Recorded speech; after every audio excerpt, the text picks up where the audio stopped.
All right, we're gonna freestyle this. YouTube, welcome back to the channel. I'm your host, TKK. We're back with another video. So I had some talking points put together for you guys last night. I was jotting down some notes and I just said, you know what? I'm just gonna trash this. I'm gonna go to sleep. I'm gonna wake up and then I wanna just be able to speak my truth about this TV. So we're talking about the 2023 first TV in the second generation quantum dot from Samsung. That is the 77-inch S95C. It's been a great TV. And over the last week and a half, we've been covering live content of, me owning the TV and just my experiences, right? Everything from unboxing to imperfections to my initial thoughts. I'm still learning the camera, so I'm not able to articulate, the content on film and to produce it on YouTube to the best of the ability in which you would see quality, but I have nonetheless spoke my truth so far. And so I wanted to kind of bring some type of conclusion to that by just giving you just a real conversation about this TV. So what sparked me wanting to do this video was actually me taking in the content that's been created over the last week and a half almost, and just looking at the comments. And one thing that I'm seeing regular is that, people can't really tell if I'm wowed, like just in awe about the TV. And so, that may come off as something that might not strike you as that I'm really enjoying it. But I can tell you guys that I'm firm with enjoyment of this TV. This TV, it provides me with pretty much everything that I've been missing and lacking. Those of you that have regularly followed the content know that I had a 77-inch LG C1. We reviewed it 2 years ago. It was the TV to talk about for my channel a couple of years ago. And that's around when I started making TV content on YouTube. Before that, I really didn't make any videos. I dabbled around with the review here, review there. I posted a Street Fighter video here and there, but I got to the point of looking up, who was talking about TVs. And I just felt like, none of the reviews were, and this is to no disrespect, I felt like an element that was missing was just realism. I just felt like everyone tried to talk the same and produce the content the same. And it was just like, I own these. I'm thinking like, man, I'm like a 10+ year vet with this, and I'm really, really buying all these OLEDs. And, I feel like, these guys are using a lot of terms and things like that, that though I wish I could articulate, I just felt like the community was missing something. And so here we are, right? So again, enough about the backlog in the history. Today with this TV, the reasons that you haven't seen, the same type of, initial impression that you've seen with the S95B is because this TV is not going, this is not a whole new jump in technology. Last year was a big thing. It was a big deal. It really was. And whether or not you chose to be an early adopter or not was really up to you. If you got the S95B like I did, you paid their tax. And I only say the tax because the TV's been reduced by cost a lot, right? We're talking $3,000 day one for 65-inch to a regular $1,800, $1,700, as low as $1,600 now for the same size TV. Personally, I got the 55. And the reason I did is because the 77-inch was a size that I could not move away from, guys.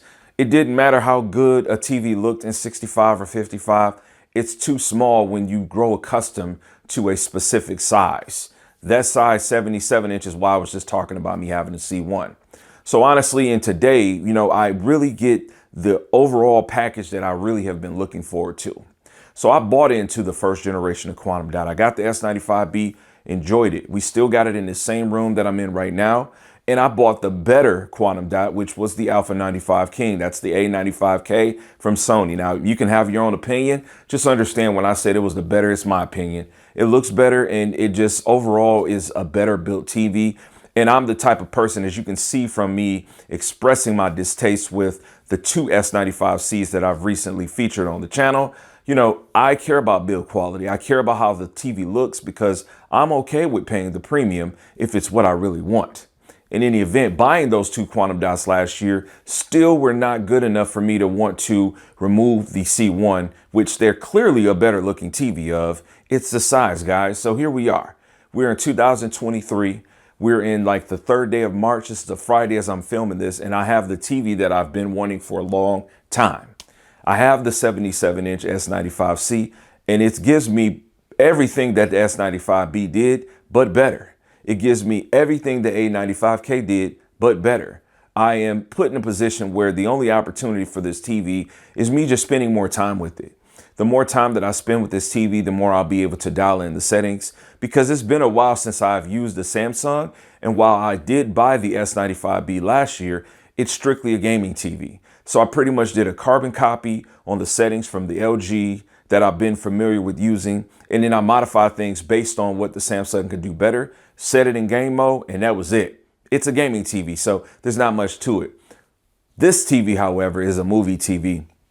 So I've been utilizing LG TVs and the movie presets and things of that sort. And, I've had a couple of TVs professionally calibrated. And so, I've got to get used to this TV. This TV does give me the brightness that I want.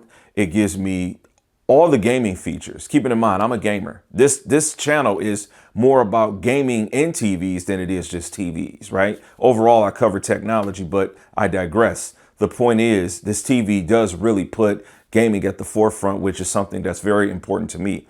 It's the only reason that, and I'll card a video in right here, I built a PC specifically for it. Like, totally did a whole tear down, resourced some parts that I had around the house that weren't being utilized, crunched them together and put something together specifically for that.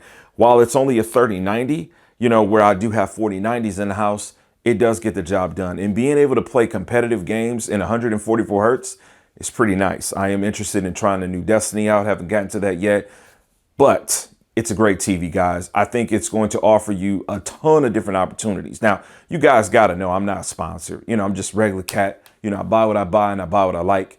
If this year is to follow with last year, and if the S95C trails behind the A95K when it comes down to the, shall we call it, reference picture quality, then I think that this TV is a very good contender, especially once you start factoring in sales and things of that sort. Now, my first TV physically came with a dent inside of it, and I covered that in a short and also in my initial unboxing, which did have two parts. I got that TV replaced. It was a simple process. When TV was brought in, the broken one was taken away, which, by the way, when I say broken, I mean physically broken, because the TV functioned fine. So I had the new TV. I opened it up. It had a dent in a different space. And I let the, delivery person know. And I'm like, hey, look, you tell me if you can see this. They seen it. It was totally cool. A couple of calls were made. I was compensated $500 for me keeping the TV. And I mean, it's not even like I was really complaining, because I was to the point where I was saying, hey, I can see that this is just an imperfection in the TV. It's not that, in my opinion, something malicious was done. It's just that I've been buying TVs long enough to understand. And so the point of me covering that content again was to put you guys in a position where you can inspect what you expect. So based on you seeing my content, you should have some expectations. And then if you execute with buying, you should inspect whatever those expectations are so that you could be happy. Pretty much, I put myself on the forefront by sharing my experiences, because to be honest with you guys, even if I wasn't making YouTube videos about these TVs, I would still be owning these TVs. And that's the reality of what my channel is about here. But my truth is that I'm enjoying the S95C, and I think it'll be a great option for many of you guys. Now, I am looking forward to investing in the G3 and also an A95L, both in 55-inch sizes. I think those are going to be amazing TVs. I really do. I can't tell you that I would for sure be keeping the A95L. It'll probably be my first TV buying where I'm going to try it out just to make sure it's going to work for me. The reality is, guys, if it doesn't offer me enough in the space of me gaming, then it's not going to be good enough for me. I don't have a desire to wait out and spend the extra money for the A95L and the 77-inch. So the wait out piece is obviously the S95C is already out. And then the extra tax is just like, for the difference in costs, logically for me, managing my money means that having what I have now and the difference in whatever the Sony may cost. Now, it might surprise us, but if my guess is right, I'm guessing $5,500 is probably going to be the retail cost of the TV. A lot of people are saying $6,000, and that's possible. I'm thinking $5,500. The difference between $5,500 and what I paid for my TV, which now is $4,000, is $1,500. That's almost going to cover me getting a G3. So that's where I'm at with things.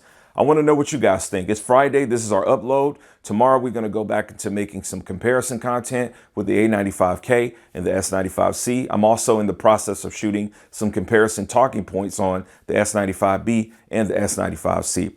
Let me know what you guys think down below. Leave a like if you want to support this video or utilize any of the other tools down below, like the thanks, the share, and all of that. And I'm going to catch you guys on the next video. Peace. God bless. And as always, tell y'all, max love.